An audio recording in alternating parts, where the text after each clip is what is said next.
But I think the president is violating our constitutional system, and I don't think Congress can grant legislative powers to the president by statute.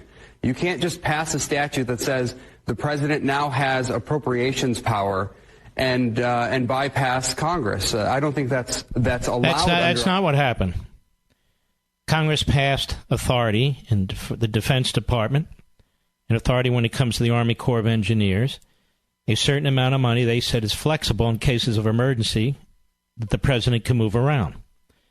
And the reason why that's done is because in case of emergencies, you can see with Congress doesn't act quickly enough. There were debates about what to give the president, what to give Congress, that went on for some time at the Constitutional Convention in Philadelphia. And there were some who wanted divided more of the president's power between him and a court, between him and a council, between him and Congress. And in the end, they decided, no, we need to have checks and balances and separation of powers, but we need to have one person who's responsible for national security. Now, there's nothing here that violates the Constitution. It didn't violate it when it was passed in 1976, and it doesn't violate it today. There are aspects of this law that, if they were triggered, I think would raise grave questions, like a president shouldn't have the power to institute martial law, to nationalize certain industries, and so forth. What Trump is doing here is very tame. He's already the commander-in-chief. He's already responsible for securing the border. He's triggering the statute that gives him legal authority. He's triggering those statutory areas that give him budgetary authority. He's not making up a single thing. And when Amash, what's his name? And when Justin Amash says our Constitution doesn't allow by statute to give the president of the United States appropriations power, what is the president appropriating? He's not appropriating a single penny, not a new penny. They're moving funds from one category to another, which is what Congress said he could do. And if Congress doesn't want him to do it, Congress can stop him next time by changing the law or ending the law. So there's nothing unconstitutional about this. The president is not appropriating a single penny. It's already been appropriated. So I'm very troubled when these libertarians pretend that this is somehow a constitutional violation and violates separation of powers. Rand Paul has made effectively the same argument, and he's dead wrong.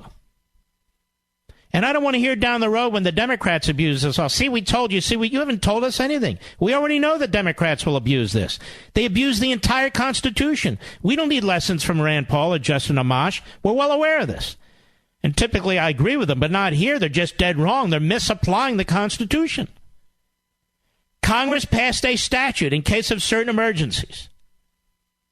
In case of certain emergencies related to national security. That is a uniquely presidential area, commander-in-chief, because Congress has recognized it cannot act fast enough. You see that it can't.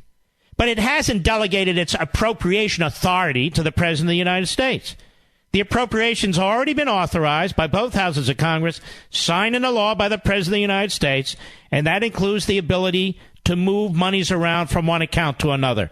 There is nothing offensive about this. Nothing. What's offensive is we have members of Congress who hang around all the time, elected, promise to secure the border, won't secure the border, funded to secure the border in some haphazard way a few years back, and now won't even do that.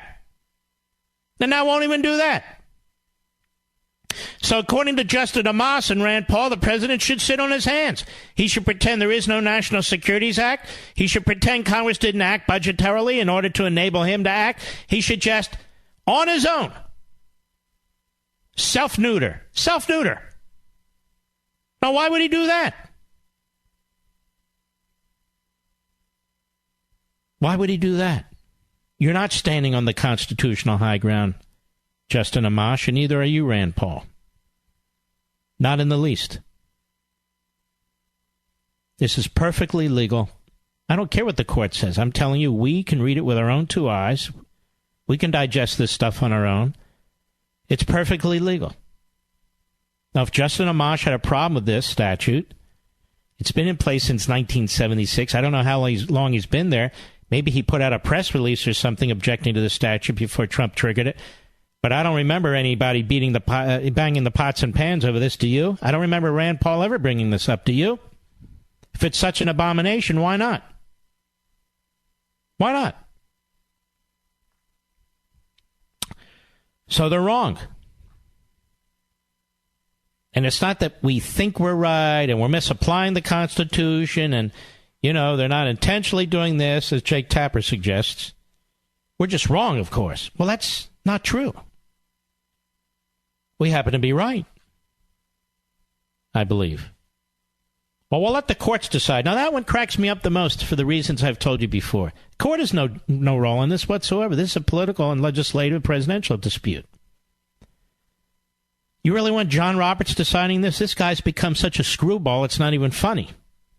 Or the Ninth Circuit or some hand-picked Obama judge. And, of course, according to Roberts, there is no such thing. I mean, how pathetic. When the left-wing litigants are going out looking for Obama judges, this Chief Justice, there is no such thing as an Obama judge. Do they allow marijuana smoking in the Supreme Court, Mr. Producer? I believe they allow it in Washington, don't they?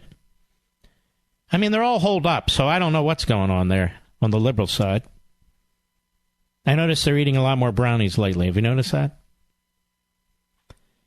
But this shouldn't even be controversial. The only reason it's controversial, two reasons. One, it's Trump, and number two, it involves the border. It involves the border. And this is far more constitutional than Obamacare ever was.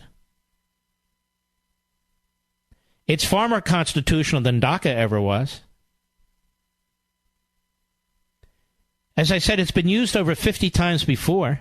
All of a sudden, you know what, that's unconstitutional. Hey, it violates separation of hey! And the liberals are going to run wild with it, like they don't run wild anyway. And we will challenge them if they misapply this statute. If they try to use this statute to change the Second Amendment, well, then that's a violation of the Constitution. The president's not trying to use this statute to change any part of the Constitution, is he? No, he's not. But we have anarchy on the border now. We have lawlessness in these so-called sanctuary cities and states. The president has tried to tie federal funding to enforcing our immigration laws in these sanctuary cities and states. And for the first time in my memory, the courts have said no, which is outrageous because they allow the federal government to do this over and over again to try and force localities and states to comply with the progressive agenda. But when it comes to securing the border, when it comes to making decisions about immigration, which the Supreme Court said 5-4 is really the monopolistic authority of the president, even though that's not what the Constitution says. Apparently, when it comes to this president, it's not. It's not the case. And the courts have no say in this, really. It'll go to court, but really, they should take a pass and say, hey, look, this is between you guys. This is between you guys. It's been done 50 times. Some of them are still in place. You don't want the president to do it, then, kill the law. But we're not going to substitute our policy and political decisions for the president's.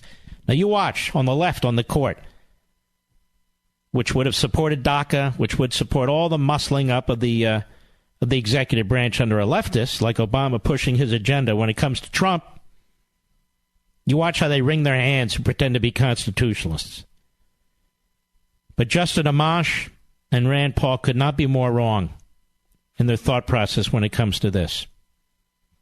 And now you're going to have the Senate Republicans joined with all the Democrats, I suppose, voting with the House Democrats and really a handful of Republicans in the House, passing a resolution rejecting the president's use of the National Securities Act, and he will veto it. And he should veto it. But Rand Paul's in with a strong group of constitutionalists, Susan Collins, Lisa Murkowski, Lamar Alexander. All three have done absolutely nothing to help secure the border. Nothing.